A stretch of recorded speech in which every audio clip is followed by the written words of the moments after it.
Ladies and gentlemen, thank you to the Horsehead Central School District 2025 Board of Education Candidate Forum.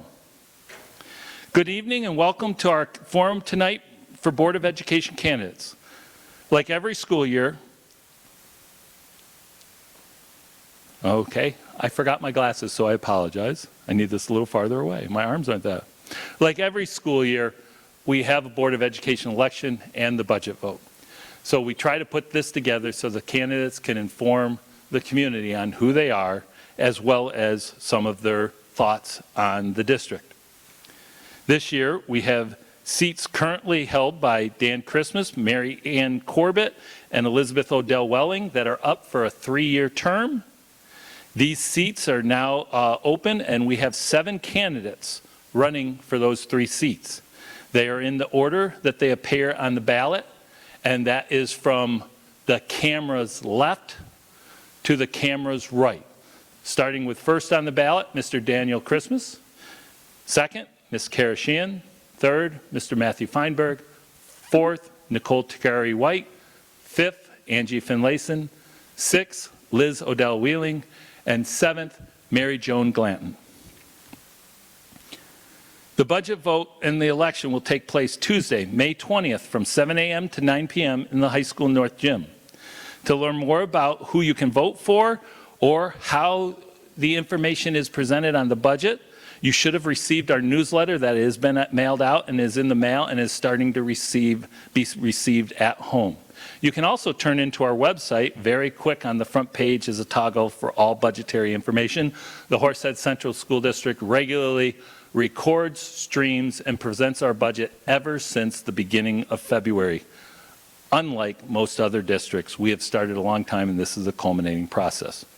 Tonight's forum will be moderated by students and we want to thank them for coming out.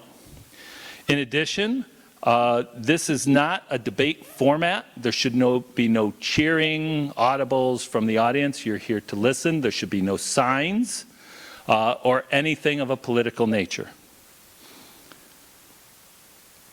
This is a question and answer session, and this is for the board members to show their positions and statements. Each candidate will have 2 minutes of an opening remark. They'll have 1 minute for a response to any of the questions. All questions are meant for each candidate. And then at the end, we'll have 1 minute for a closing remark. We'll start off the evening with 2 minutes opening remarks with each candidate. I will read that question in just a minute, but I needed to make an announcement that not even my current board understands. We were informed after the budget was approved and put out that the state is including an extra $400,000 in aid. We cannot just put that arbitrarily into a budget. We have reached out to our auditors and our legal counsel how to best use that money for the community's best interest. Our budget states that right now the conservative estimate, which is always our high end on a $100,000 home, is $48 a year or 48 cents on 1,000. We've been informed by our auditor that it is legal for us to apply that $400 of surplus money back to the community in August for the tax rate to be reduced. My recommendation to the board will be to do just that. The impacts of that, by making this announcement tonight, means that $48 per $100,000 home or 48 cents on 1,000 would reduce to about $36 per $100,000 home, which is another way that I'm sure our board and I imagine even our candidates would agree that that is the best to do when the state unfortunately approves a budget late where we can't use it, but we can at least honor our community and try to lower the cost. So that would be my recommendation. We just want the public to know, and also we wanted the candidates to know because that could be something you want to talk about as well. So to start off the evening with Mr. Christmas, the question is, please include why you are running for the school board and what experience qualifications make you an ideal candidate who is well equipped to make educational decisions in a district as large as Horsehead's, as well as your opening statement. And then from Mr. Christmas, when the bell goes off or before, it will pass the mic. Please make sure your mics are off and only your mic is on when you're speaking. At this point, Mr. Christmas. And it's all. Okay, thank you.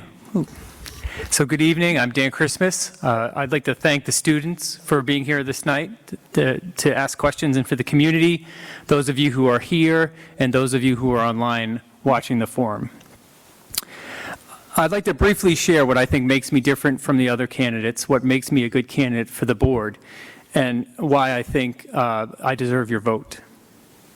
First of all, experience. Of the 7 candidates who are running, 5 of them don't have any Board of Education experience, and 1 has 3 years. I've served on the board for 9 years, and because of that, I have a deep understanding of the role of the board, how it should operate, and how it can best serve our community. In addition, I have a legal background. I've been a lawyer for over 20 years. And while not in the education space, it gives me a unique perspective to understand legal issues that relate to the district. And lastly, I've lived in this district for over 18 years, as you might have seen in the bio in the newsletter. And that's actually twice as long as 4 of the candidates and more than 5 years longer than the other 2. The second thing I would point out is temperament. As many of you know, this has been a particularly acrimonious period leading up to the election, including lots of negative posts on Facebook. This is not what Horseheads needs.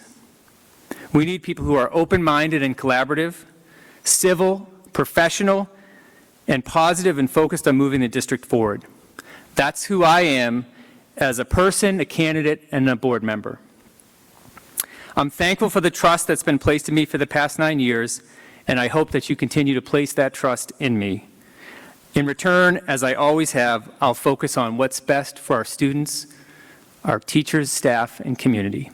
Thank you, and I appreciate your support.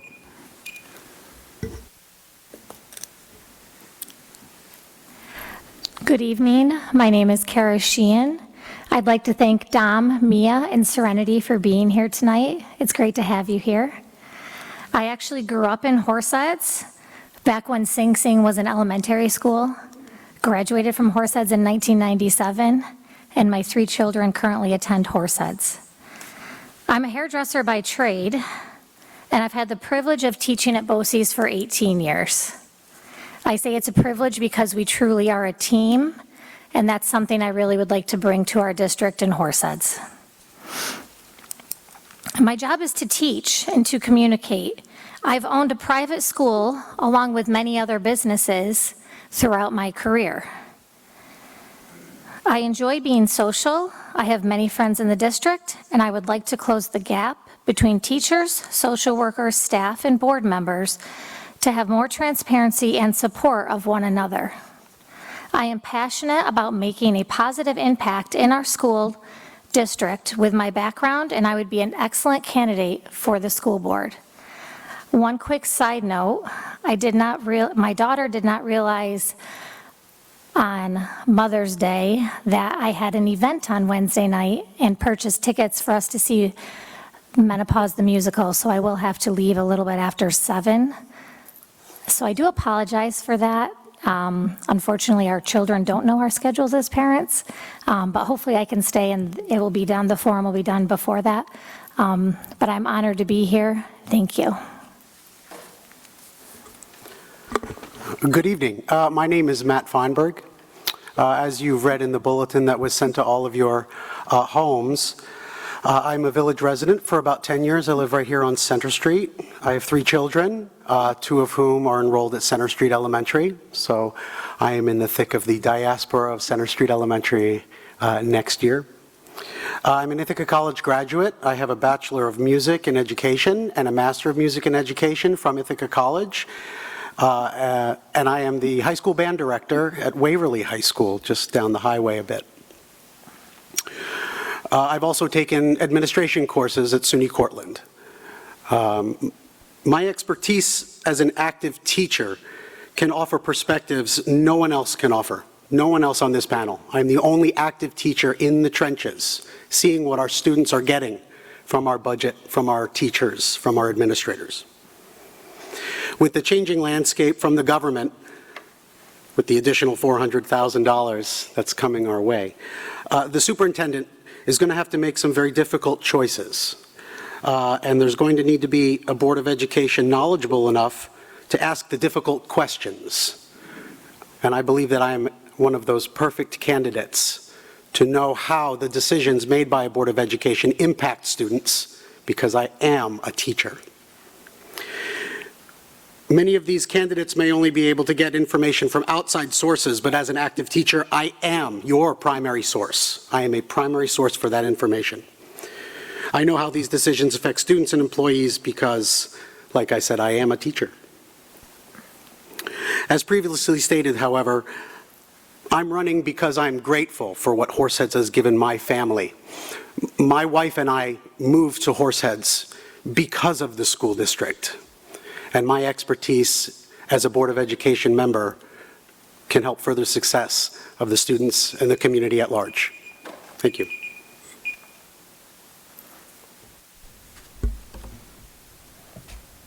Hi, I'm Nicole Tagari-White. I chose to run for the school board this year because I believe that we do need to add more board members that are willing to ask the tough questions.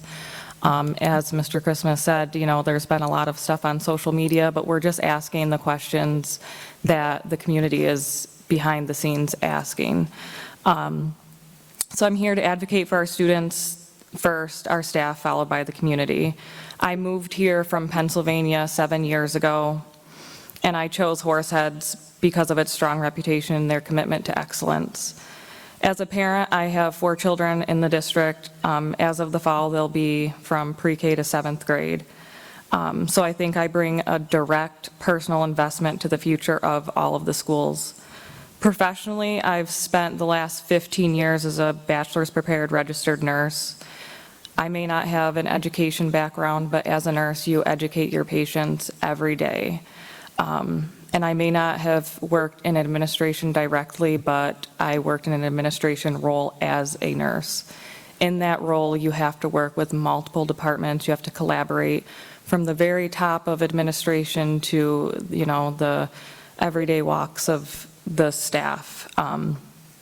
So I may not have direct administrative experience, but I do. So I think that I'm just committed to being here to be a voice for the families and working to ensure that our district remains strong and that it's a place that we're proud to call home.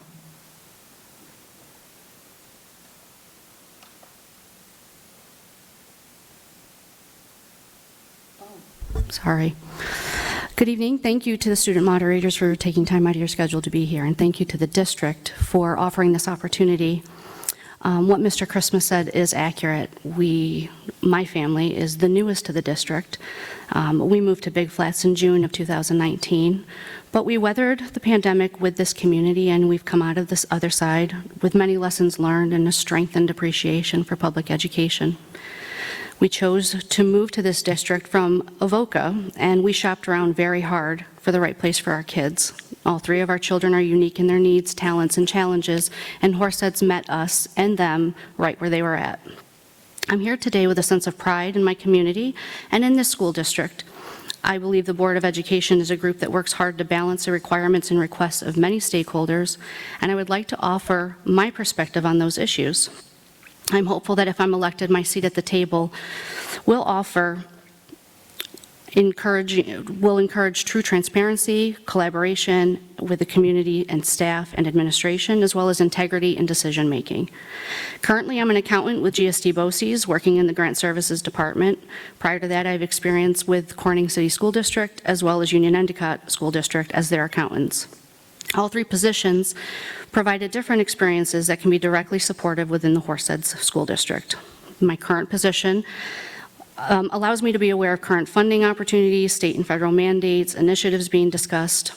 I also understand the complexities of bargaining units from the perspective of a supervisor, as also a member of the negotiating committee. I seek to always solve problems, and I'm willing to get creative. I want to work to build community morale and be part of the solution to the challenges we face.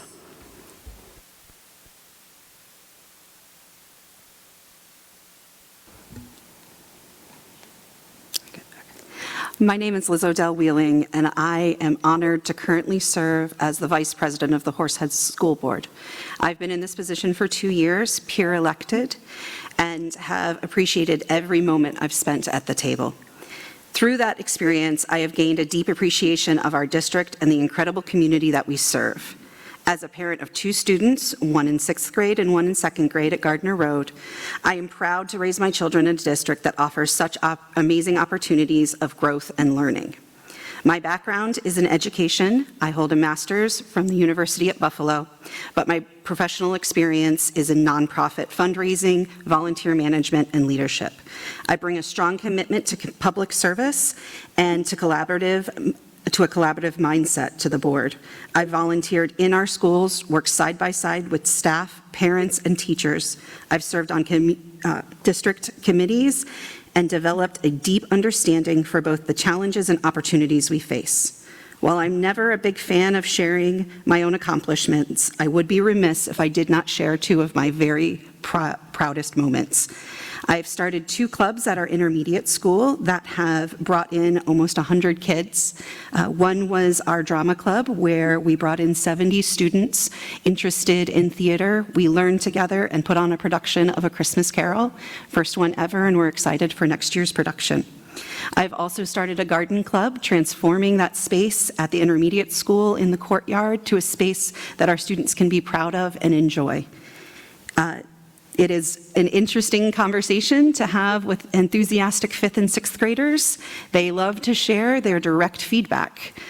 It's through these experiences that I find a place of grounding, a place of where I remember why we're here, why we're at this table. These experiences have grounded me and reminded me that every decision we make impacts our students. Thank you.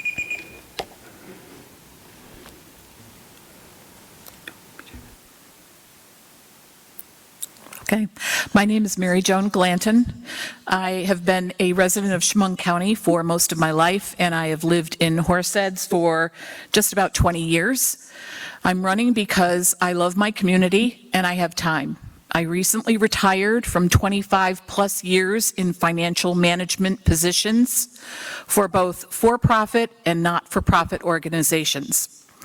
I love my community so much that I successfully convinced my son to move here recently when he moved back from Virginia. I graduated from St. Bonaventure University with a bachelor's degree in accounting. I've done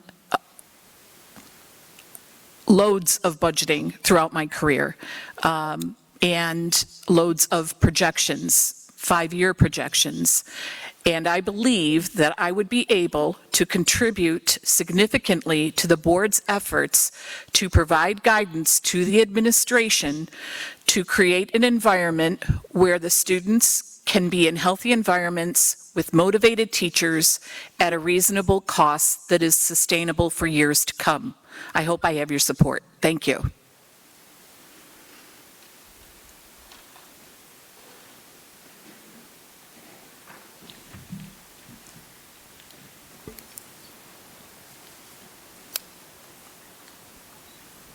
Each candidate will now have 1 minute to respond. We'll start here at the end with Mr. Christmas and end at the end. Go down the line and end with Ms. Glanton. The first question reads, please identify and explain one issue or area in the recent past where you think the board has done well.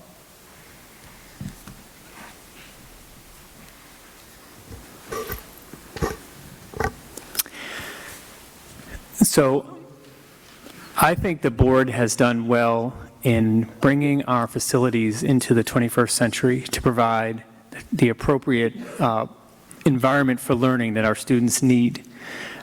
And frankly, I know there's a lot of controversy about the capital projects, but as someone who, with my 5 children, traveled all around the state in terms of their sports activities and whatnot, I could see that our facilities were substandard compared to other districts. And we have, with the support of the community, invested hundreds of millions of dollars in our buildings, in technology, in athletic facilities, which, while some say are not important, I challenge you to be at a football game on a Friday night and not feel the electric air and what that does for our community. So all of that work to bring the physical plant of our district forward has been great success by the board and the community in the recent past.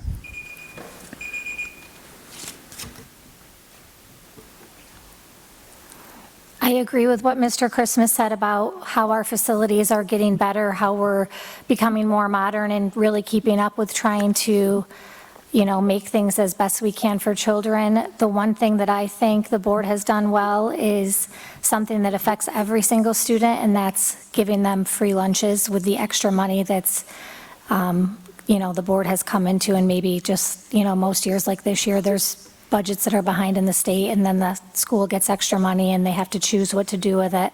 And I think that's something that the board did well. Thank you. I think we're all going to kind of piggyback on each other, but I think it's important to recognize a couple of issues that were done well and approved by the board with the superintendent's recommendations, of course. The capital project is literally in my backyard. I stare at those lights every night. And what I can tell you, as a teacher in another district, that those kinds of improvements, even though there was a lot of criticism that came from the community about them, not only does bring us into the 21st century with refurbished buildings and athletic facilities, but it does bring in some extra money that we may not be aware of, that because we now qualify up to certain codes with certain seating arrangements and things like that, we can now host state contests and higher level playoff contests that bring in extra revenue for our district, because I believe Horseheads is in STAC, I think that's the athletic conference. They pay Horseheads those fees, and that money comes right into the district for us to use in other places that we need them. So that was one issue that I did agree with.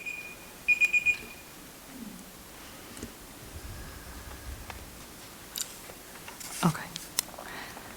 So I think that one of the issues that the district did very well was ensuring equity for all the students to have devices, so all the technical, like the laptops and such like that, especially once the COVID pandemic happened.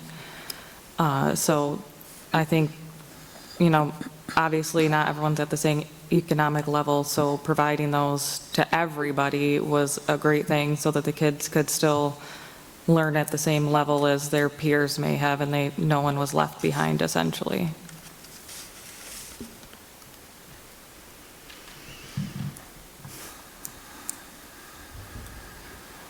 I have two things that I would highlight. First is the My Jersey, My Impact. I think that's been fantastic. It reminds students that academics are their top priority, and they get to tangibly appreciate staff, so it's a win for both individuals.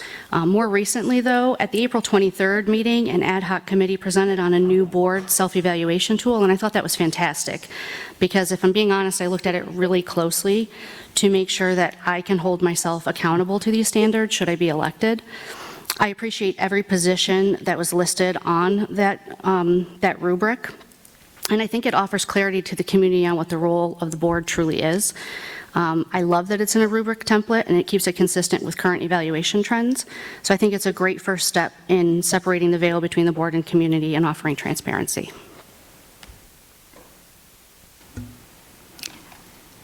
And I will second that, Angie. I sat on that committee, and it worked really well, the team did.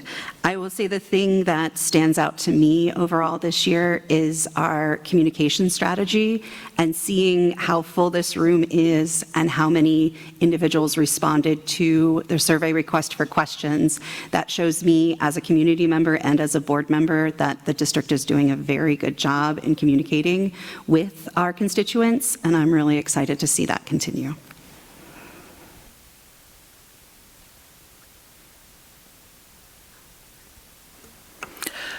I think I appreciate most the amount of time that the board members spend. Their attendance at board meetings is consistent, and I also appreciate the fact that they are as supportive as they are of the school administration.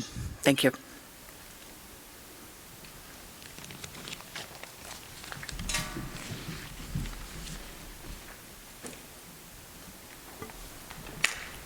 Okay. Our second question will start with Kara Sheehan.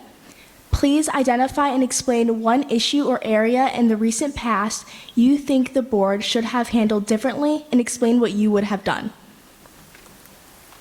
Thank you. Personally, from speaking with people in the public, looking at things on social media, I think the board was in a tough standpoint, but the bus schedule for next year seems to be a really big issue in the community. For myself personally, it might not be an issue, but if and when I'm on the board, it's not about me, it's about the entire community, and for most people, it seems to be an issue. So I think that's something that the board should at least revisit.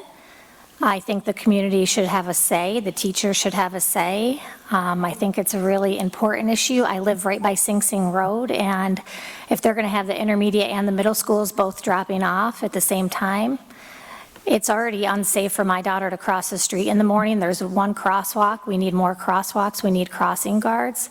Safety should be a priority, and that's something I think that could have been handled differently, and maybe the board having more options in their choice. Thank you. I couldn't agree more. That's absolutely correct. I think it wasn't clear to the constituents, to the community members, that it was thought well enough to say, well, what about this, what about that? And I think the communication to the community was a bit lacking when it came to making a decision like that. There were a lot of questions that weren't answered before the decision came to the forefront for the Board of Ed to approve. Something else that comes to mind also with the approval of all of these clubs over at the intermediate school that Ms. Odell was mentioning, as well as it is to have those kind of opportunities for those students, I think some follow-through was lacking in that I had to tell my daughter that she couldn't participate in any of those after-school activities because she had no way to get home. There was no second bus run. There were no aides to sit in the cafetorium to wait like an after-school as they do in the elementary schools. And I felt as though I had to tell my child, sorry, hon, not this year. So, thank you. I also agree with these two as well about the change in time. It doesn't personally affect me in the way I take my children to school most of the time. However, I do live right next to the middle school and intermediate school, so getting in and out of our neighborhoods is not safe in a vehicle, let alone all the kids that are walking along the streets, crossing. So I'm hopeful that, I see they're doing some kind of survey. I'm hoping that they're, like Kara said, putting some more crosswalks in, and certainly a crossing guard if nothing else, because it's not safe driving through there, let alone walking through there for the kids. So I think that just goes upon my next thing, which is just handling it with better communication overall as the board members. This year, the teachers' aides were kind of met with their jobs changing, and they were told the morning of, and it just gave the community a bad taste in their mouth because they were also misled. So it just,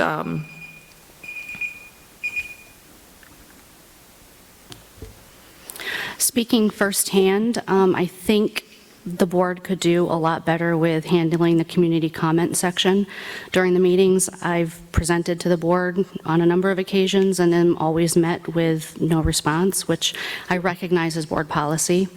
My suggestion, if I were elected, would be a standing agenda line immediately after the community question section, and it would be an opportunity for the board to discuss if an item deserves follow-up with the district at the next meeting, sort of like a parking lot for the agenda. It's not the time to hear a rebuttal or admonish the person asking the question or question the superintendent. It's really just a time to determine if the public follow-up is necessary, or if a community member can just be redirected to a different chain. It would give an answer and a response, and I think that's important for our community.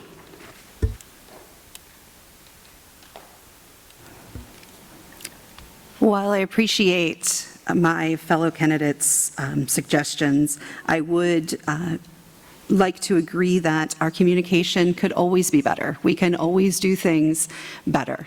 Our work is never done. One of my suggestions would be to add in a board section into those monthly newsletters that go out from our building principals. Maybe that avenue is a way to drive folks to our website, to board docs, where this information can be found.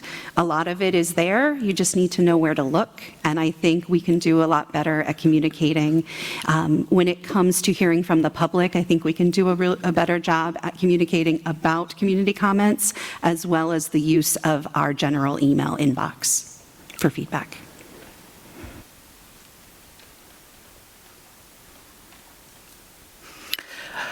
I think the board could do a better job at communicating healthily with each other. I've found on several occasions the board meetings very uncomfortable to watch. I found it uncomfortable to watch the public who were making legitimate comments, and I found it uncomfortable to see that at board meetings there wasn't any real active governing. I felt when I went there that a lot of what they had been discussing had been discussed already behind closed doors. So I think the board could do much better when it comes to transparency and setting an example for the community and our students as to how they should treat each other. They're all part of a common goal.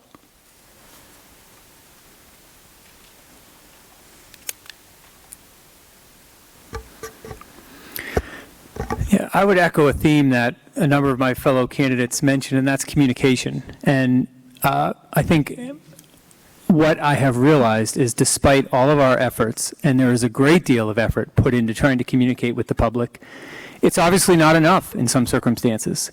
Because using the busing situation as an example, we saw that there was a great deal, once announced, there was a great deal of unrest and discord that resulted. And there'll always be people that disagree, right? Not everyone will be happy with the decision. But reflecting on that, it makes me think that we need to make sure we are actively meeting people where they are. I mean, whether that means more electronic communication, more opportunities to see people in person, whatever the case may be, we need to make sure the community feels empowered and engaged with the district and the board, and that's something I think we can always continue to improve upon.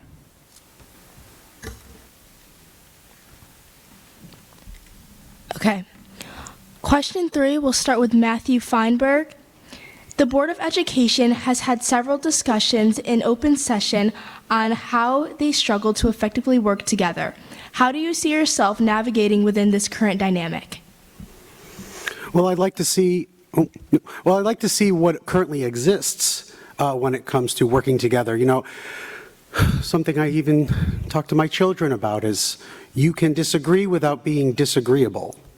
I think that's a wonderful motto to live by, that even though you might have contentious issues that go back and forth and different points of view, it doesn't mean you still can't come together, come to a vote on it, and then follow the Robert's Rules of Order and move on. There takes a certain amount of maturity and decorum that I think is necessary. I think we've seen too many times at some of these meetings where ego gets in the way and they're making it more about them rather than why they're there in the first place. It's important to remember that you are a Board of Education member and you are representing the community at large.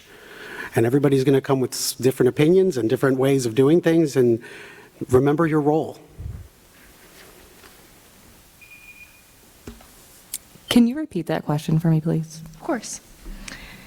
The Board of Education has had several discussions in open session on how they struggle to effectively work together. How do you see yourself navigating within this current dynamic? So for me, I would navigate that by getting to know everybody on a different level. I mean, it's easy for us to watch things and make an assumption about somebody, but when we actually sit down with people, we learn who they are, and we are able to see their perspective, and maybe that's going to change our perspective. But as a whole, we're supposed to work for a team, not for ourselves, but for the community, the students, the teachers that are affected directly by these. So I think just collaborating with one another and getting to know each other is the biggest hurdle that we have in communication with each other. And we need to remember that we need to set a standard. We shouldn't be on the lives or in public having any kind of outburst, because that doesn't set a good standard for the school, but it certainly doesn't set a good example for any of our children that are seeing this.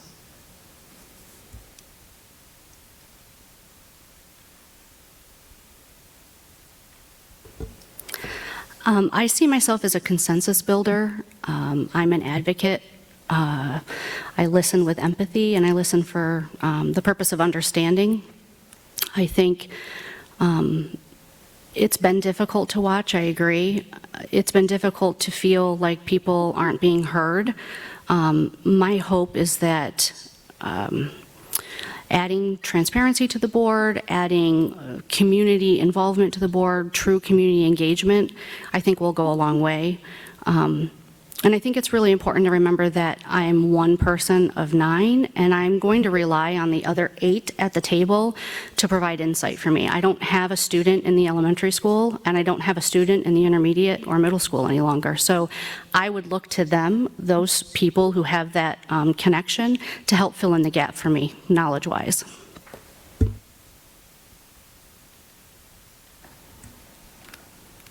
Last year, the board formed a committee. I actually led the committee and created a norms document that helped outline how we would interact as individuals.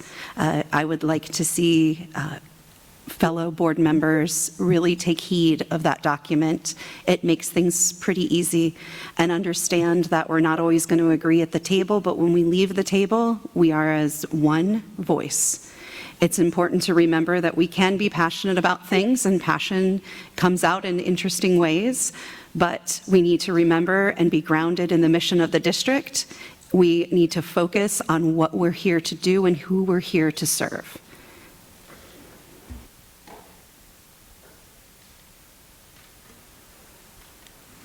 I agree with Angie. She makes a good point when she indicates that we should be looking to each other. The current board members should be looking to each other.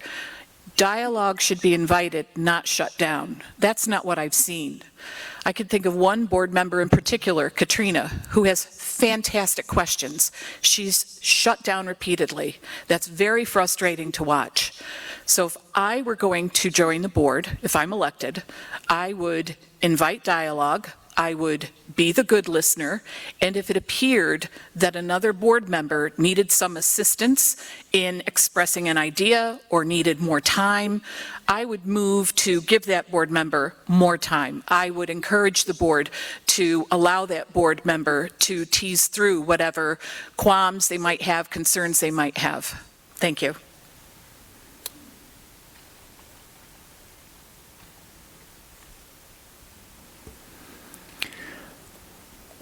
So there's no doubt there's been issues in terms of the dynamic amongst the board, and I've experienced that personally. I think my fellow candidates have all had great ideas. Number one is we need to build a better sense of rapport amongst the board members, right? That we're all there for the shared purpose of serving our students first and the district as a whole. We need to build better connections between board members other than the time we spend in, say, a business meeting each month. And then we have to respect each other, and as Matt said, disagree without being disagreeable. We will often disagree on issues, and that's the purpose of having 9 members. But then once there's a vote, it's an important concept that the board unify and support that. And that's in everyone rising to that point and doing that, I think we'll see far greater unity amongst the board members.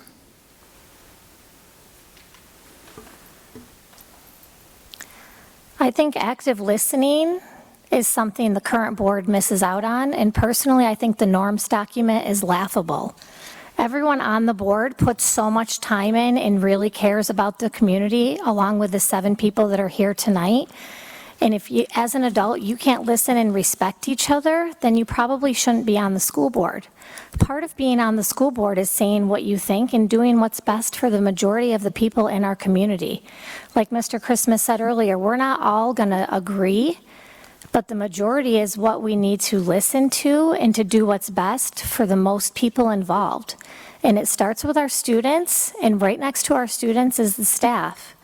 And as a board member, I think something the current board really needs to work on is simply active listening. And as a teacher, it's something I talk with my students about all the time. Talking is not nearly as important as listening to each other to get to the bottom of what we're trying to do to succeed.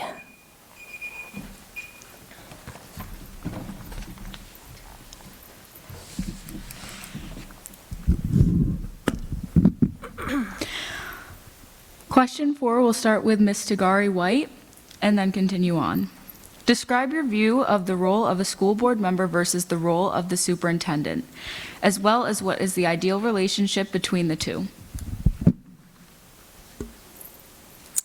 So for me, the role of a school board member is to serve as a representative and advocate for the students first, our families, teachers, and the taxpayers. Board members are responsible for making informed decisions that reflect the needs and values of the community while ensuring the school district remains fiscally responsible and transparent in its operations. Their goal should always be to do what is best for the majority, balancing all the diverse interests and maintaining a focus on educational excellence.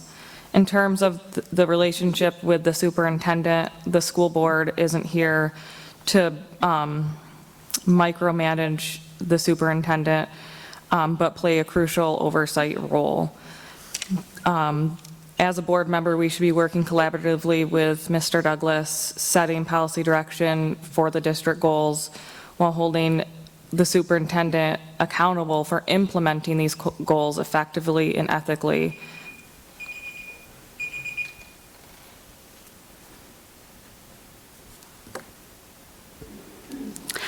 The role of the board is to set direction for the school to achieve the highest student performance and provide accountability for those results. They are to create a partnership with community stakeholders and to assist in writing policies and adopting and maintaining current ones. The board should support efforts to create a healthy school district culture for learning and working, and they ratify collective bargaining agreements and are charged with hiring and evaluating the superintendent. The relationship between the superintendent and the board should be cooperative and symbiotic in nature. The 9 members of the board should serve as a sounding board for the superintendent and community stakeholders. The superintendent should serve as the chief advisor to the board. Mutual trust should guide all decision-making with the common goal to serve the students and the staff at Horseheads District.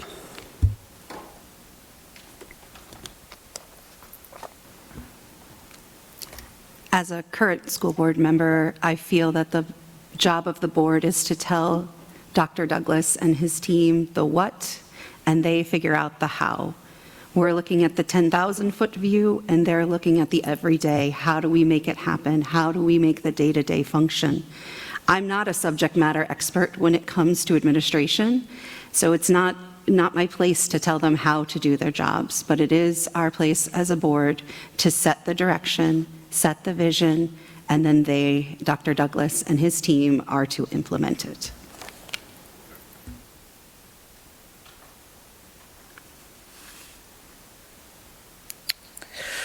I believe that the board is responsible for creating a long-term, sustainable, healthy vision for the educational environment of our community.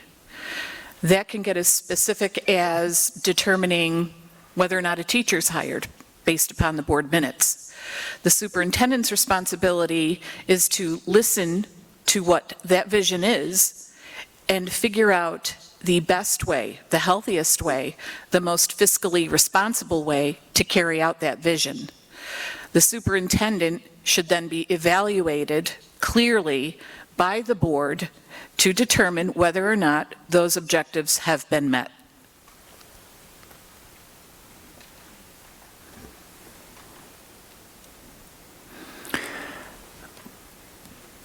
Again, I think my fellow candidates have explained it well, particularly Liz. The school board is really responsible for the what? The long-term strategic vision of the district, educationally and otherwise. And then the superintendent and then his staff are responsible for the how, the execution of that vision. And at its best, that is a symbiotic relationship where there's mutual trust and respect, where there's support but accountability, where the district board recognizes that the superintendent is the key educational advisor and relies upon the superintendent for that purpose. It doesn't seek to micromanage what the superintendent does, but at the same time, as I said, evaluates and hold the superintendent accountable to the vision and the direction that the board has set. Bless you. The role between the Board of Education and the superintendent should be professional. The board oversees and leads the district, which in my point of view is currently not being done. The board makes policies and should push for true transparency and for items and issues to be given out with as much time and notice as possible. Having things handled in a timely manner, the Board of Education, it's their job to lead this district. It's true. What everybody says, it's true. The Board of Education hires the superintendent to run the school district. We must remember that it is not the other way around, always. We must remember that the Board of Education's purpose is not to be a rubber stamp for the superintendent's policy recommendations. We are the checks and the balances. We put our trust in the superintendent to run the district effectively, and we approve those decisions that impact the success of our students and how it affects the community at large. We revisit and pass district policies and always make sure that whatever policies are active and running are current and relevant toward what the district is trying to do from day to day, week to week, year to year, and so on and so on. I think it's also important that the Board of Ed be the eyes and the ears for the community and be that direct communication to the superintendent.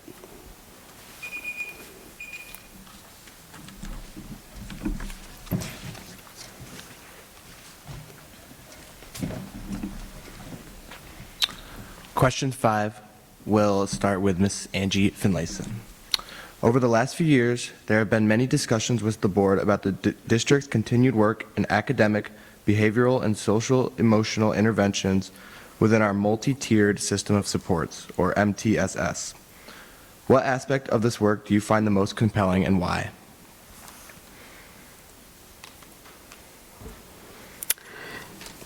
I think our district has done a really good job weathering that pandemic and working through the mental health needs of our students. I think we still have a lot of work to do.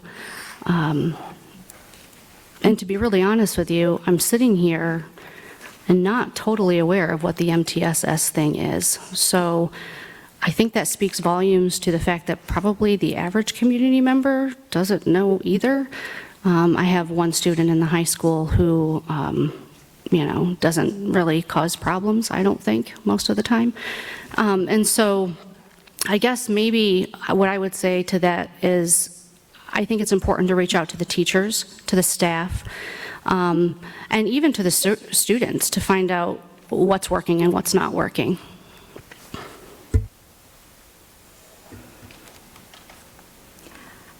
I personally love our MTSS program. I love the diversity it brings, the opportunity for a very tailored educational experience for each of our students.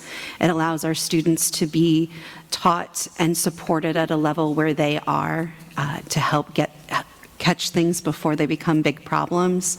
We've seen great success and great strides in our students, and I'm really excited to see how those interventions can grow in the next year with the addition of the RTI teachers that is included in the budget. I'm really excited to see how that all works out and how we can better support our students. So I'm a big fan, and I'm really excited to see it grow and support our students.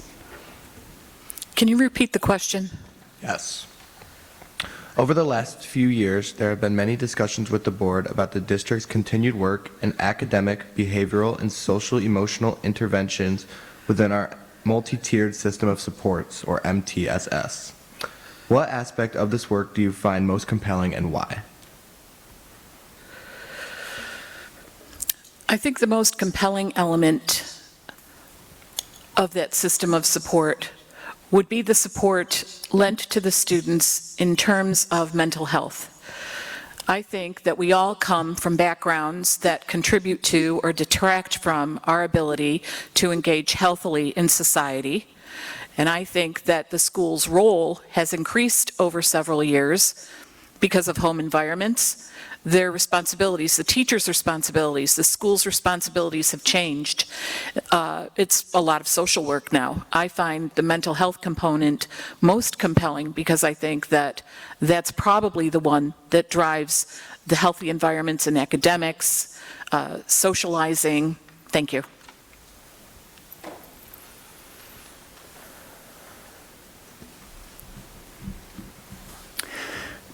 The MTSS work has been a really compelling thing to see as a board member. I remember a few years ago when we were first being taught about that, there was a concept called the invisible backpack, that every student comes to school wearing an invisible backpack.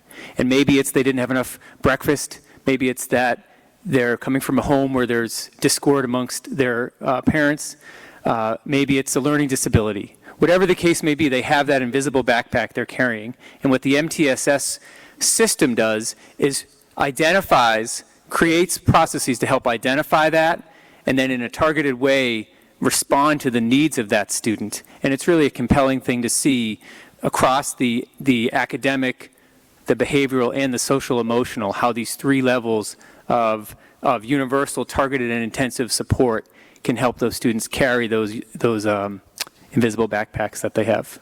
Thank you.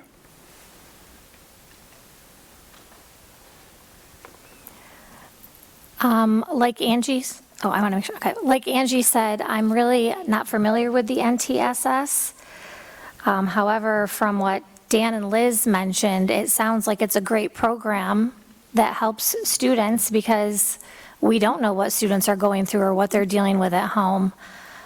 Something personally I think that would be great for students is to get rid of out-of-school suspensions and have them come to school when they're in trouble.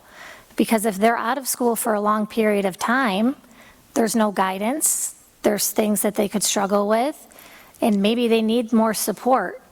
Like Liz mentioned, part of this program is RTI.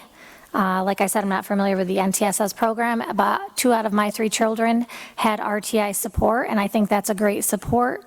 So I would look forward to trying to help develop this program because it's all about our students and trying to help them even if they don't look like they have problems with support at school. I have seen a direct impact in my home from MTSS. With my oldest daughter, she's in 5th grade. She works with Mrs. Fuller, Mrs. Katie, Mrs. McDonald, and if it weren't for those teachers with this system in place, I'm not sure how successful my daughter would be right now. With that system in place, getting her through the day sometimes, and with the knowledge that these teachers have and the training that they've received to implement this program, my daughter can't wait to get back to school every day. And it is because of this system that's in place. So I'm very thankful for it. I am. I am curious to know what this program will do in the future when the governor passed the cell phone ban next year. We're all going to go nuts. Maybe the community members and parents should get involved in this program too, because we're all going to need it, I think. But I am grateful for it. So. For the multi-tiered system support, this allows the students to, with all their diverse needs, to be assisted appropriately. I know firsthand how this works. I have 2 children who receive speech services. They were caught early, so my son is now thriving. My daughter is now thriving. Also, I think as far as social emotional, with all the social media, we had an instance where there was a lot of cutting in 5th grade, and that was something new to the principal there. Mr. Bostwick, handled that very well. So I believe the training for our staff members to support the children in the things that are coming, because with all the new trends on social media, there's always something that we're not prepared for. But I think overall our teachers have been prepared well for that.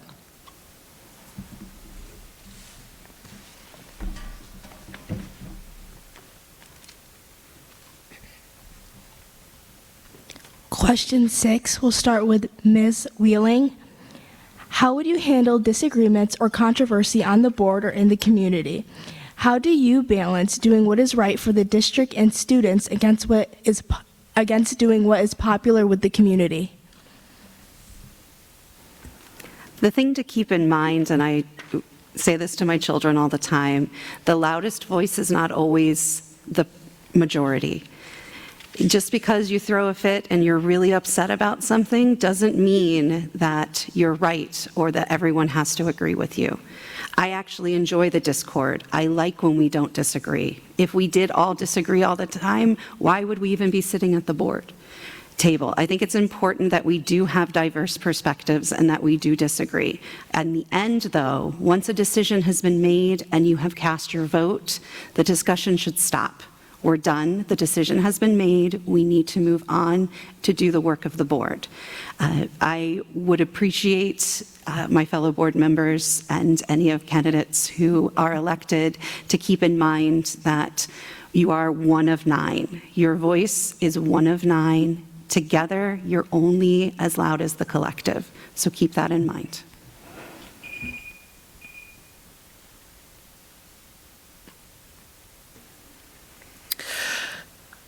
I think there's a big difference between different opinions and some of the disagreements or conflict that we've seen on the board. I myself would not engage in the some of the behaviors that I've seen from some of the board members this past year, certainly. I welcome different ideas. I think the board should be brainstorming. And I think they should be brainstorming with the community. I think that soliciting ideas from the community is fantastic. One of the opportunities for that, which is very limited, is at the board meetings for public comment. Another is to contact the board via email. However, it goes to a general email box, at least that's my impression. And from there, I'm not sure that all the communication is ferreted out to the board. So as far as community engagement, I would make that my personal responsibility. I would not rely upon the board.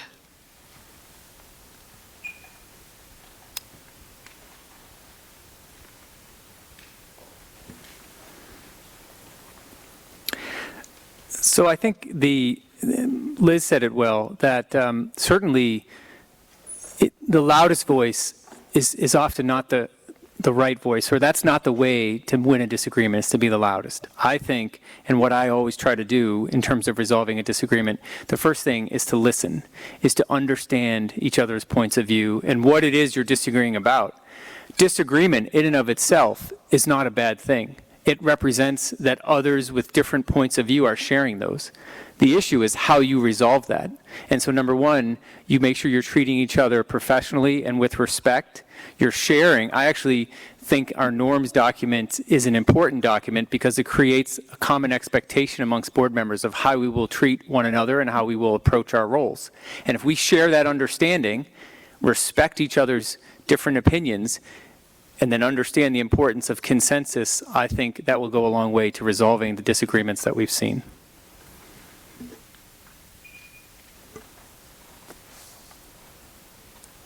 For those of you who don't know me personally, I apologize, but I'm about as even-keeled and cool as a cucumber as you can possibly be.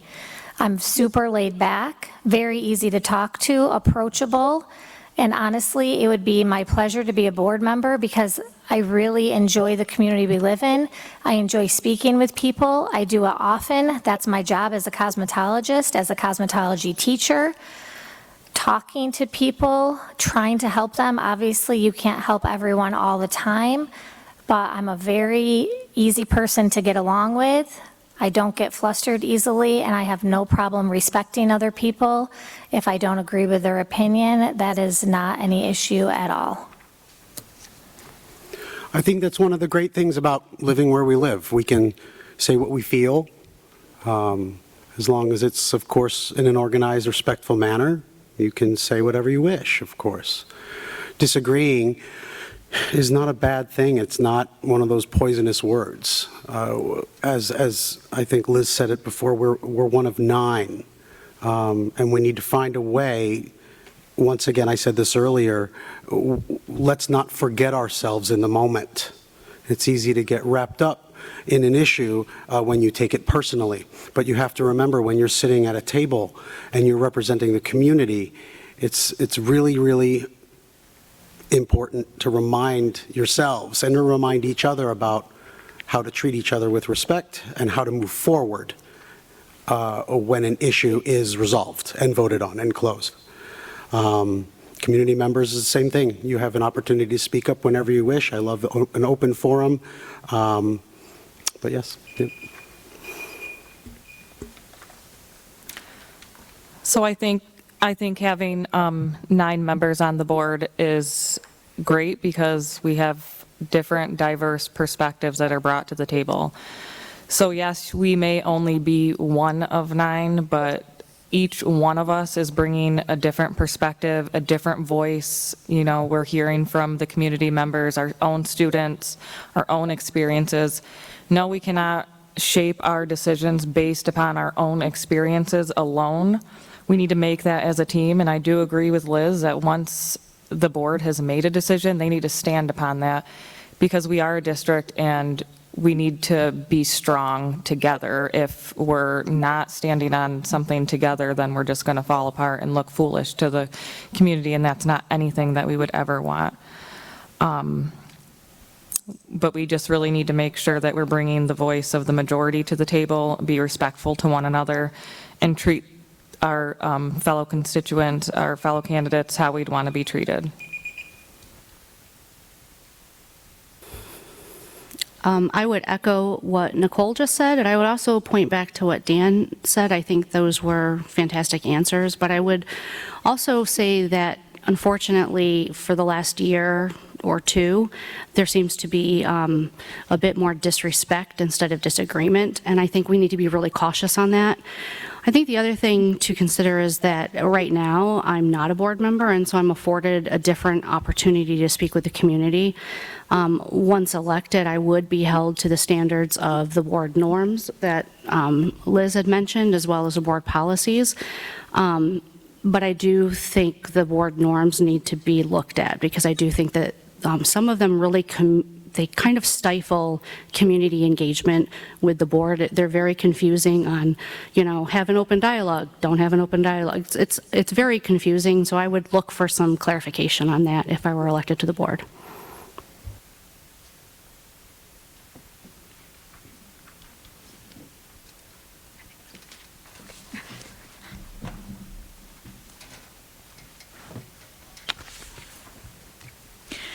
Question 8 will start with Ms. Glanton. Many of you cite your own children or family as being influences on your experience in education. If you were to be chosen to represent all the students in the district, what steps would you take to remain objective and not allow familial or community ties to influence your decision, making for all students regardless of background? I think one of the ways of doing that is to be receptive to communications from the community, people who may or may not have voted for me, the teachers who work in the school district, and my fellow board members. I think that as I went up through school and as my children went up through school, we benefited greatly from an inclusive environment, not an exclusive environment.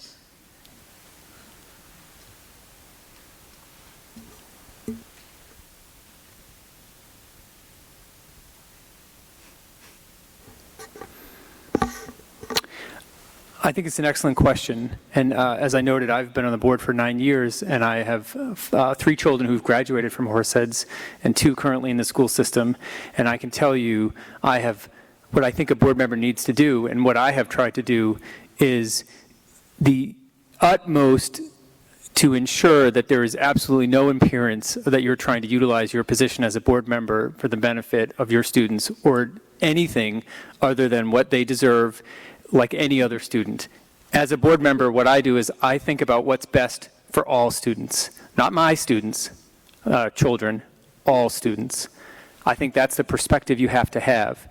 And when I've dealt with teachers or coaches or administrators, in my capacity as a parent, I have gone above and beyond to make sure that they understood that I'm there like any other parent, and I respect them and all the authority and responsibility that they have in their position.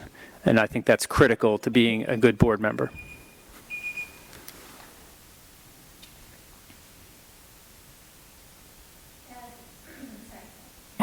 Sorry. As an instructor and a teacher, I care about kids. That's what I do. I love kids any age. If you see me out in public, I'm usually talking to other people's children. I help out with the Center Street Carnival. I enjoy going to sporting events. And yes, my 3 children are athletes, but I love the music as well. The show here this year at Horseheads High School was phenomenal. And I think, you know, having integrity and thinking about students as a whole body is something that's very important. I do apologize. I spoke with Serenity since I do have to leave. She's going to read my closing statement, so I'm sorry if I can't answer the last couple of questions, but I have a date with my teenage daughter that doesn't happen very often. So thank you all for your time tonight. I think it takes integrity of the self to be objective. In your life, in our lives, we wear different hats depending on the day of the week, depending on the time of day, and depending on the setting. As a board member walking into a meeting, that's the hat you put on. There's a time and a place for everything. And to remember what your purpose is when you walk into, in my instance, a classroom as a band director.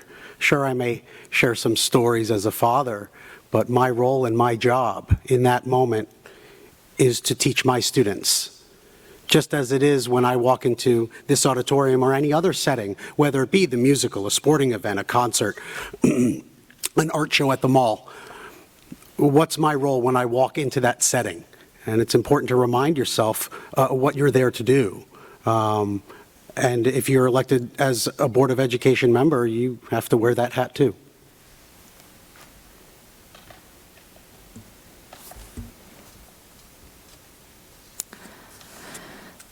So as a nurse, I think that I bring a different perspective because I can't take my own beliefs and put that on our patients. So maybe I don't agree with some of my patients do, but that doesn't mean that I treat them differently. I treat them all as a human because that's what we are. We all make mistakes. We all do things wrong. Our students deserve nothing but being treated the same. Just because we may come from a different socioeconomic background does not mean that we deserve less.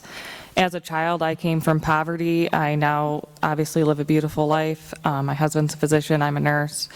So we're afforded different things in life. However, I love sharing. I love giving back to our community. I love working with the homeless, our church, anything I can do to give back. Anytime our students in the classrooms of my children need something, I make sure that's helped with because I know it's difficult on the teachers alone. Yeah. Many of you cite your own children or family as being influences on your experience in education. If you were to be chosen to represent all the students of the district, what steps would you take to remain objective and not allow familial or community ties to influence your decision-making for all students regardless of background? So I think we're human in that our community ties and our familial background, they shape our opinions.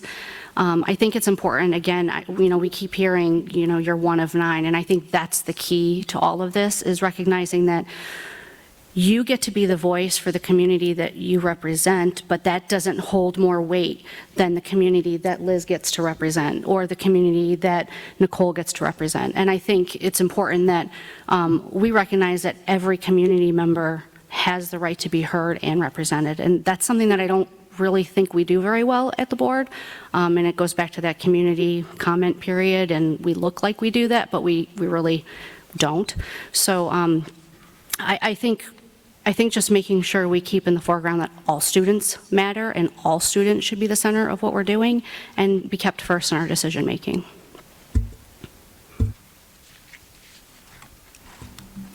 I agree with Angie in that everyone matters or no one matters. Dan did a great job when you said what's best for all students, keeping that at the forefront of your mind, and that there's a time and place for everything. Like Matt said, unfortunately for my children, I hold them at a higher standard. And I think it's very important to make sure that we are looking at all of these students as if they're our own. We want the best for every single one of them, every single staff member. We want to see them succeed, and we need to make sure that our focus is on them, and with every decision, they are in the forefront of our minds.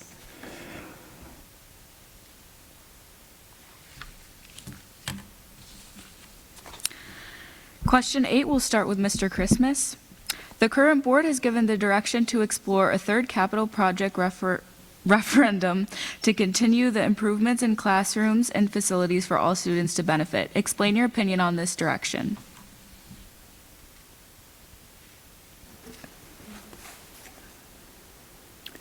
Ready? Caitlin, you ready?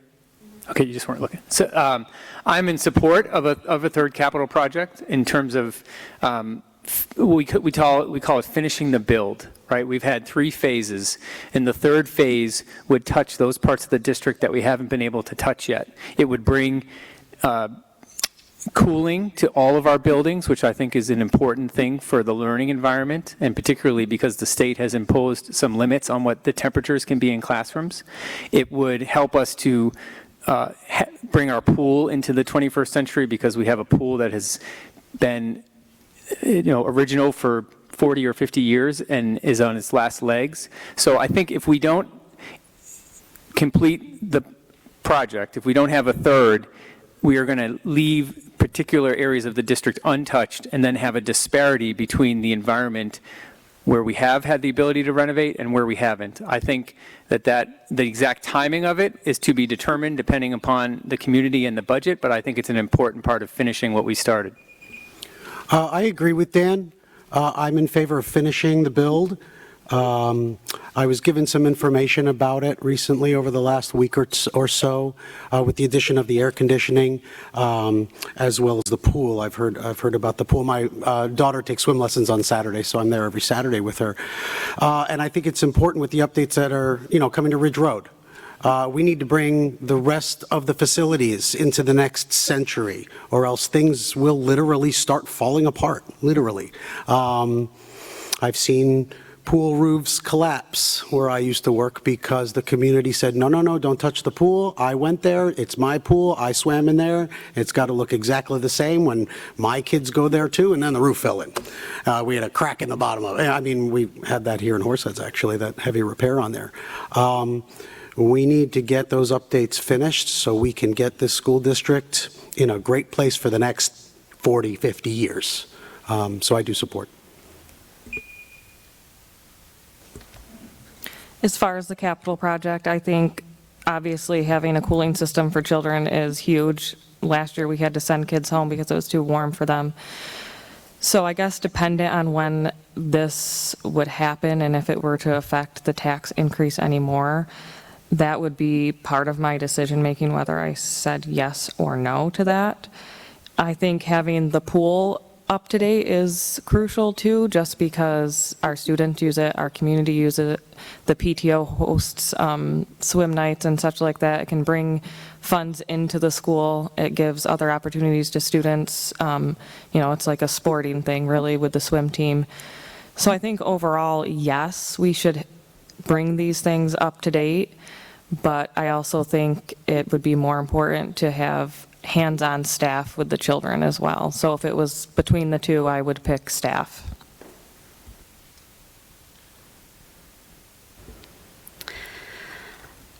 I think it's really important to consider the timing of the third referendum.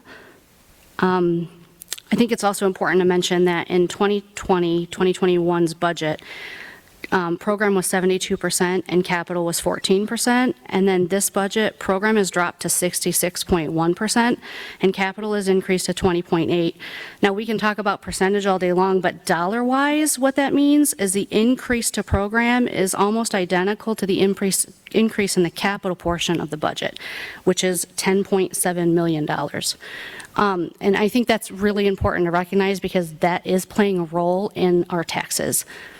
We do get aid for it, but it takes time, and it takes time for it to catch up. So I think if we're going to expand into a third referendum, we need to be more transparent about the impact of the taxes, the length of time of the taxes, and how that will actually affect our revenue stream too, because I think all of those things matter.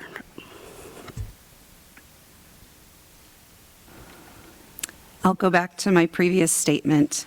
Everyone matters or no one matters. If we don't move forward with the third project, we will have areas in different buildings that are not complete.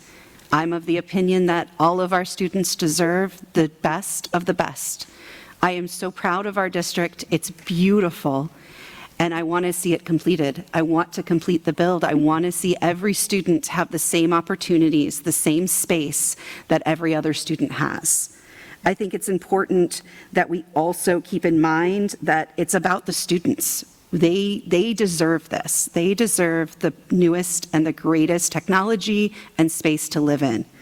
I think it's also really important to keep in mind that I'd love to see us host events one day. This space would also be included in that new capital, that third referendum. I think it's important to know that we could be the place to host sectional events, to host music events. We could be that place, and I'd love to see us be the host.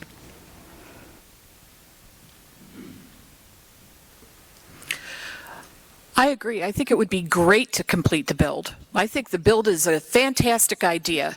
My concerns stem from how is it happening? What's been prioritized, and what is it going to cost the community? Is it fiscally sustainable?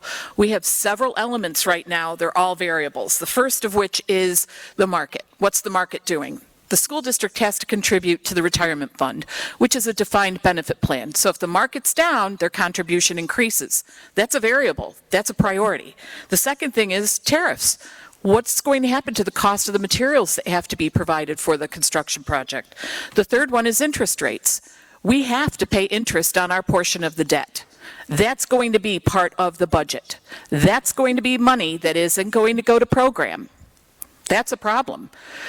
My question regarding the capital project is prioritization. Why are we talking about air conditioning now after we constructed an arena? Shouldn't that have been one of the first things done for all of the buildings?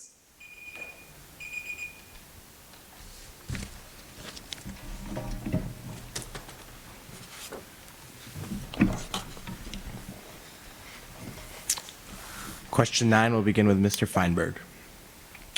What do you believe is the role of the board during the budget development? In this role, how would you balance the student and operational needs with current economic environment of revenue shortfalls and inflationary pressures?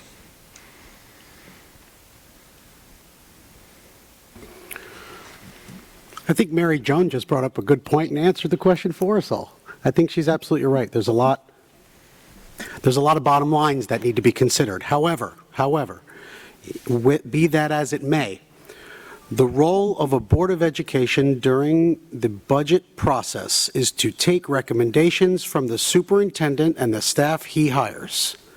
We are the checks and balances. There is no doubt about that. However, we hire, boards of education hire superintendents to build a budget for the district. That is one of the primary responsibilities of a Board of Education. It's also to ask questions, and even though some people may disagree, we do not micromanage. When given opportunities, we have to let the superintendent do the job we hired him for, or her for. Whatever future that we have coming when Dr. Douglas does decide to retire, that's the role of the Board of Education. To be the checks and balances, but to also let the superintendent do their job. Can you repeat the question for me, please? Yeah. What do you believe is the role of the board during budget development? In this role, how would you balance the student and operational needs with the current economic environment of revenue shortfalls and inflationary pressures? So for me, I don't know exactly all of the things that go into what the board, the superintendent and his team do. I do know that it's a lot of work, and Dr. Douglas's team seems to do a great job. However, I think the biggest thing as a board member when making any decision with that in mind is what is best for our students first. No, we may not have the newest this or that, but is that really going to affect their learning? And we have to prioritize those things first, but remain fiscally responsible. I know personally, I've got a child that had to repeat pre-K, so we're at St. Mary Our Mother. Everything's not updated there, but let me tell you, those kids leave that school 2 grades ahead. So maybe we don't have the newest, greatest things, but that does not mean we cannot teach our children.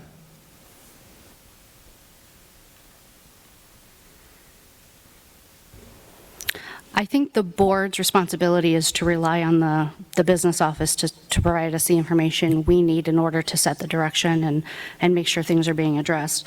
But I believe our process needs to be more transparent for the average stakeholder. I think we should begin each budget season with a baseline cost to maintain exactly what was approved in the prior year from the taxpayers. And then the next step, in my opinion, should be, increasing and adding the costs that are associated with any federal or state mandates, because they're often non-negotiable. After that, you need to consider enrollment changes, special ed students that have moved into the district or out of the district, needs of more classrooms at a certain grade level or less at another. Those need to then be added. The very last thing to consider is the luxury of adding things that can strengthen our academic and extracurricular programming. And if we're clear on adding those items to the budget with a plan in place to monitor and adjust if needed, I think our community would respond to the resounding yes to maintain the educational excellence in Horseheads.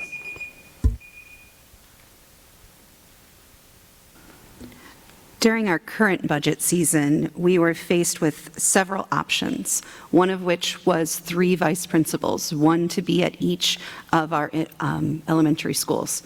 I personally was in favor of having all 3. However, after discussion and listening to the guidance of our subject matter experts who presented to the board, I understood why 3 new admins added would not work right now. While it would be wonderful, our current situation and our current community may not support that.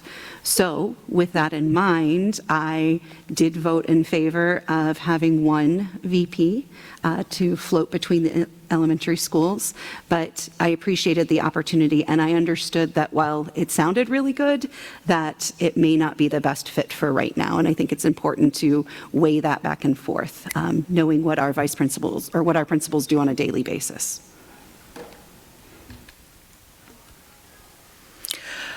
My answer to this is going to mirror my answer to another question. The board is responsible for setting vision. The board is responsible for setting large priorities. Kids come first. Kids' education comes first. Anything after that, it's like Maslow's Tower of Needs. You have to feed the child. You have to clothe the child. Then worry about costs associated with other really wonderful activities, but perhaps not fiscally possible now. I fear, on occasion, the tail is wagging the dog. The board is approving a budget and not verifying that the vision that they've set forth is being accomplished with that budget.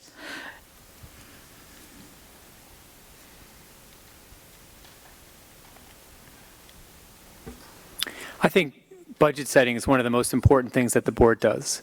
And the role of the board in that is sort of twofold. On the one hand, it's to reflect the strategic goals of the district and the will of the community in terms of what it's looking for, and to embody that in terms of what the board sets as the overarching budget principles. And then on the other hand, it's to listen to those in the district who are hired and are professionals in the area of budget development, the business office, who are educators and who understand best what it takes to teach students. So the board, every year in the budget development, we hear from those folks. Every function comes and presents, and we ask them, what do you need? What could you use more of? And then it's the board's job to weigh those against what the community is willing to support, and ultimately put forth a budget that it thinks best balances those and that the community will approve.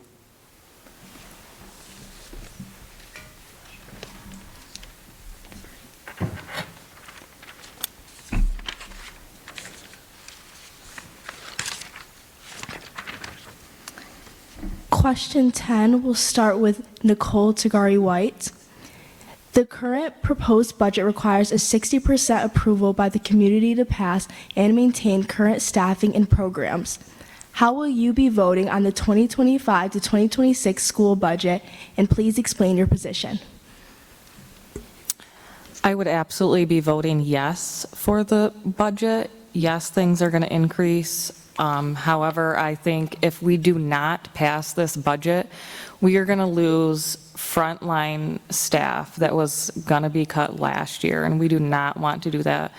If anything, our students deserve more, not less. So if we don't pass this budget, all we're doing is taking from the students. And I would hope and pray that everyone could agree that that's why we're here. That's why school is here. So I'm going to be voting yes, and I hope that our community does as well.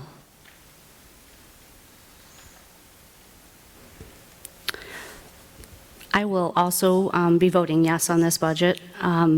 I charged the board at the last public hearing to just keep in mind that if the vote is not successful, that the board really look hard at what's being said by the community and make some adjustments. But honestly, I'm really thankful and hopeful that the additional state aid that's come in, that the district has decided to use toward the tax levy. I think that that's excellent, and I think that really helps our chances of this passing. But it 100% has my vote, yes.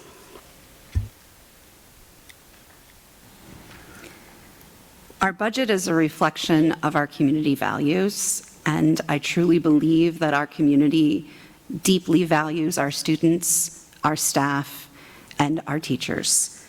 And because of that, I will be voting yes on May 20th for our budget.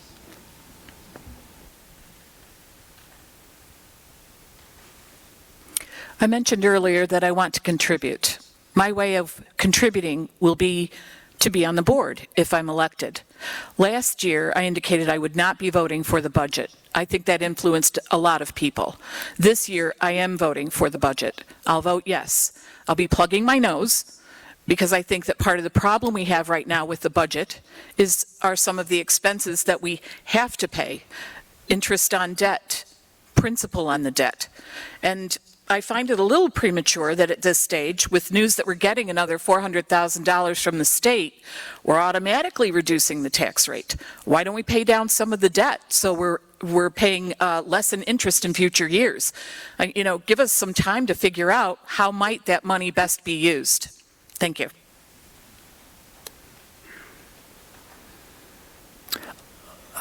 I will absolutely vote yes for the budget on May 20th. And in setting that budget as a board member, I can assure you, I certainly did not take lightly the fact that it will raise taxes for the community.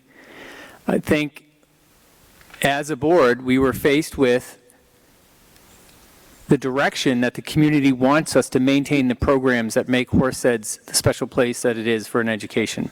And so we've tried to work as well as we could to minimize that impact. And if you look at numbers, right now, our Horseheads tax rate, while I know it feels high, it's 20% less than the tax rate in Corning. Right? We have always been lauded for being a very efficient district and providing a quality education for a reasonable cost. And I think while there's an increase in this budget, it is minimal, and it is important to maintain the level of education that the community wants. I agree. I will be voting yes for the budget without question.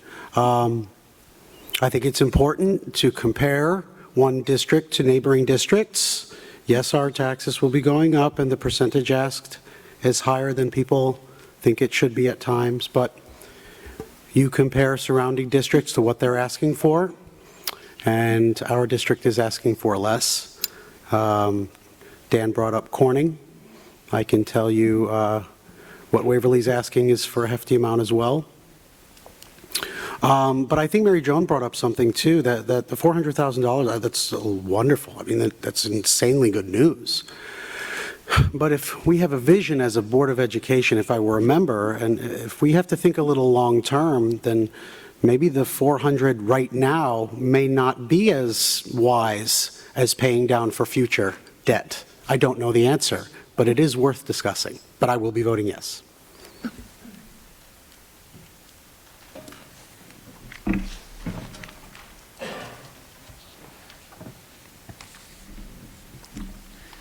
We're now going to move on to closing statements. Everyone will get 1 minute.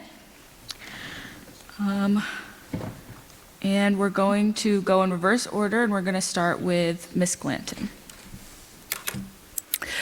Thank you very much. Those were really great questions and gave us all an opportunity to pose our positions on a lot of different issues. One thing I want to mention about the tax rate, it's a little bit of spin. The tax rate may or may not be less than other districts, may or may not have gone up or down, but the truth of the matter is the assessed taxable values of our properties have increased, which means in real dollars, our taxes have gone up. I don't take issues with paying more taxes if I think that the fiscal management of the district reflects the community's needs and wishes. What I want to say is I think one of the benefits of electing me is that I'm new. I haven't been here for 9 years. I haven't been here for 3 years. I've been watching, but I'm new. I'm a fresh face. I have new ideas. I have different experiences, valuable experiences.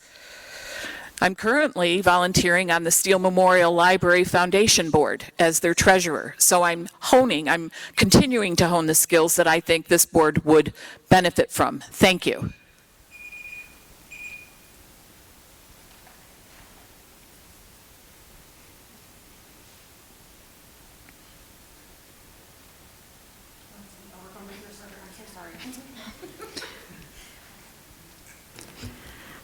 I want to first start off by thanking everyone who attended today and my fellow candidates. It's great to see that we live in a community where so many people are so passionate and willing to step forward and take on this task. It is a Herculean task to be a board member.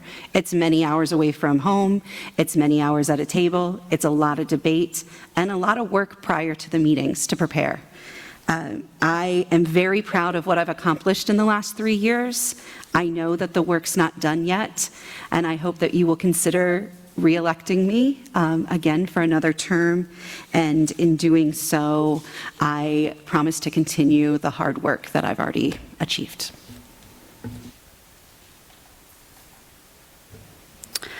Thank you again for the time that you gave to be here tonight. And I want to encourage each eligible community member to plan to vote on Tuesday, May 20th from 7 a.m. to 9 p.m. in the North Gym at the high school. If you're unable to attend the vote in person, you can still collect an absentee ballot from the district office. I'm looking forward to the opportunity to serving alongside 8 other individuals who have the heart to put the students first in every decision that we make, and who have the mindset to offer transparency and community engagement and integrity as we make those decisions. Thank you.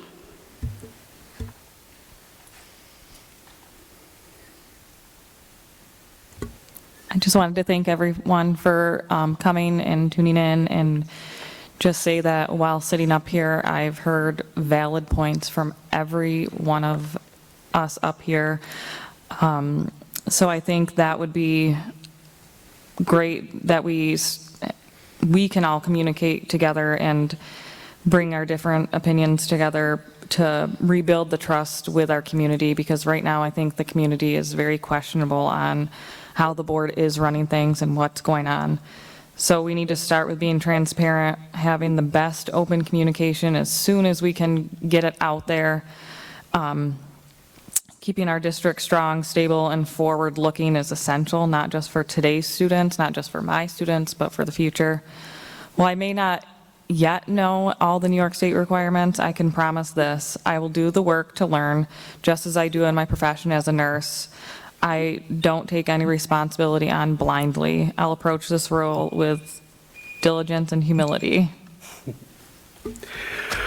You know, the only time anybody really talks about a board is for 2 months, 60 days, April, May, because there's a budget vote and people are worried about their wallets.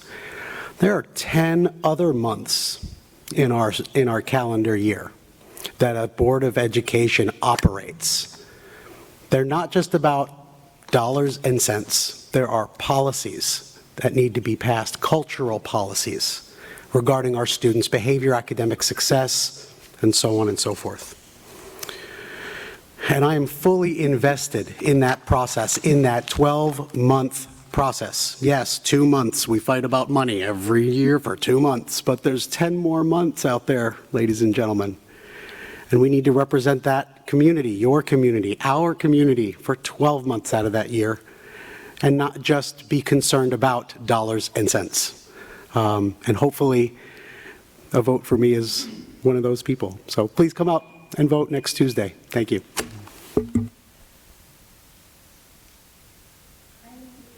Hello. I'm reading Kara Sheehan's closing statement this evening because she had to leave to attend a play with her daughter. Thank you for this opportunity to speak. I hope it was helpful this evening, especially for those I don't know on a personal level. I appreciate the students and staff that have organized this event. I love this community and hope to serve it as a board member. Please vote on May 20th, and if you can't, pick up an absentee ballot at 143 Hibbard Road in Big Flats. Thank you.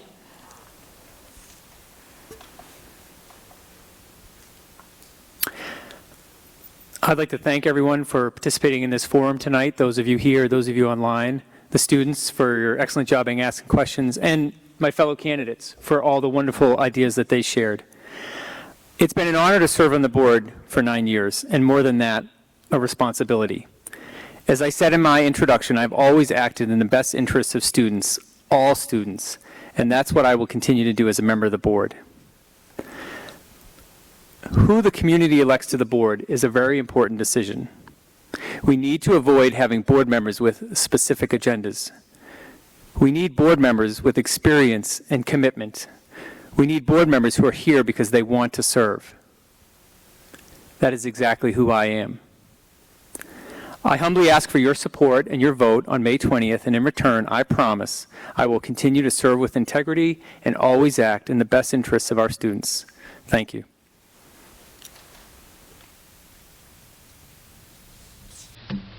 Ladies and gentlemen, let's have a round of applause for all of you.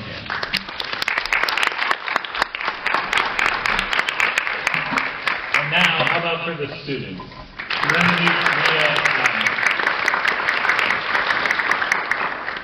I want to thank the candidates for offering their opinions and perspectives throughout tonight's question and forum. Now it's time for fact checking. I'm just kidding, that's just a little bit, so we're not doing that. But I do want to restate something at the beginning, now that I mentioned at the beginning, in case people were tuning in after the start. The state budget did not get approved when it should have. It was approved so far after that we did not have our actual aid runs.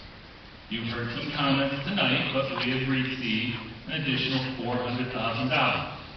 The board gave the administration the directive when they finalized the budget to try to get the best overall tax rate for the community.